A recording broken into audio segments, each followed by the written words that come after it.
coasters video. This time we have a video of my review on all the aero loopers, and I've done one review on it, so I'm not really doing a review with these.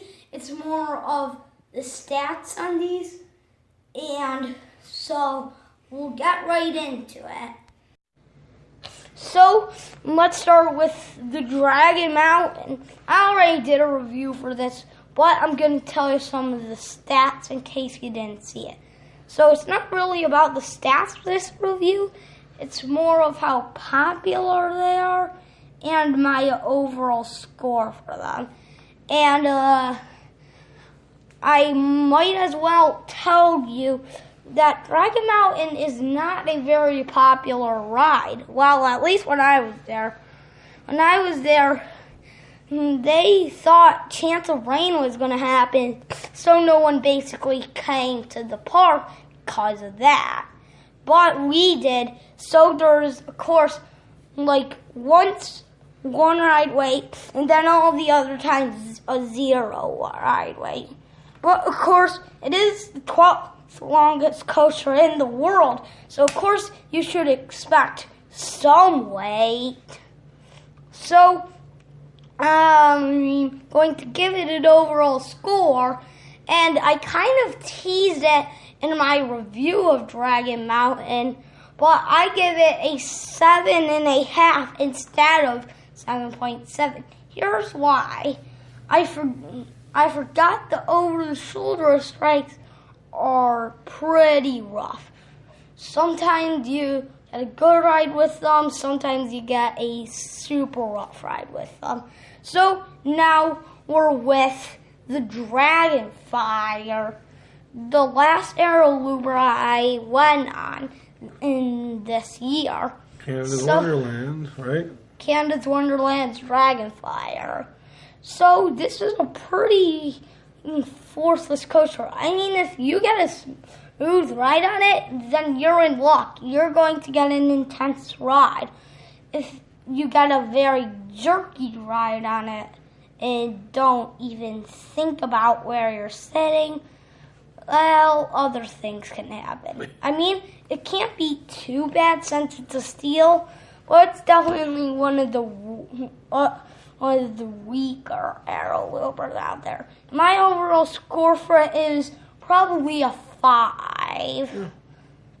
And so not a bad score. A little bit of theming because they got that dragon out front, right? And the station looks like a castle, but besides that, it doesn't really have a lot of theming to it. It is nice that it's right next to Leviathan, so you get to see that while you're waiting and riding it.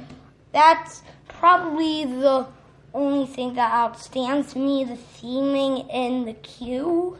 Yeah. But everything else is probably just okay with this coaster. And something to know, it's probably like 2 minutes long, but in ride time, I think it clocked in 40 seconds with ride time, then 1 minute 20 seconds of lift hill and brakes. Yep. So that's not a lot at all. Nope. So now we're at the Super Duper Looper, the first ever aero looper I've been on. Yep. You I went on when it. You're 4 years old. Huh? 42 inches to ride this aero looper, and it interlocks with its straight section and loop-de-loop. Yeah. So, And I think, I have to look it up, I think that was the first ever looping looping roller coaster on the East Coast. So it's a good historical roller coaster at Hershey Park. it's probably breaks at least one world record. Yeah. So in that, not very good compared to the new coasters now, but back in its day, it was a really thrilling coaster. but it just has the one loop. But so my overall score in it was a 5. Yeah. I probably preferred it more back when I rode it, but now when I go to ride it next year, I'm probably not going to prefer it as much. But Probably not. So I give it about a 5. Okay. Then we have our last air looper for this video that I've ridden. Not the last one ever that I've ridden, but the closest air looper to me is the Viper. Darien Lake. This is an okay ride. If you're sitting in the front row, you know you're going to get a smooth ride, but it's just so forceful, and it's pretty head-banging. It's really rough in the front row, and it's really forceful. Nowhere good in the front row on Viper. So if you happen to ride it, I would definitely, without a doubt, consider the back row on this. I like the back better too. Even though you don't get a better view on the back row, you are getting a lot more intense ride and a lot smoother ride. Two bonuses for riding in the back row more than front row. So my overall score on Viper is a 6. 6. It's got a good It's loop. Kind of like between Dragonfire and a Super Duper Looper, but not as good as Dragon Mountain. I agree.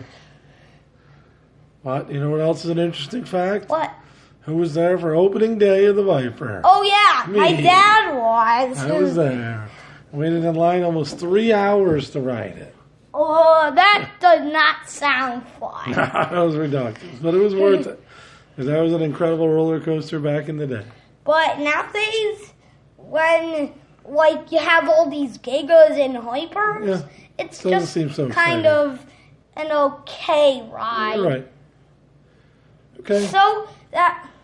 So I'm gonna do a wrap up. Okay. So hope you enjoyed the video. Make sure to subscribe. And one last thing. This happens every time, but goodbye.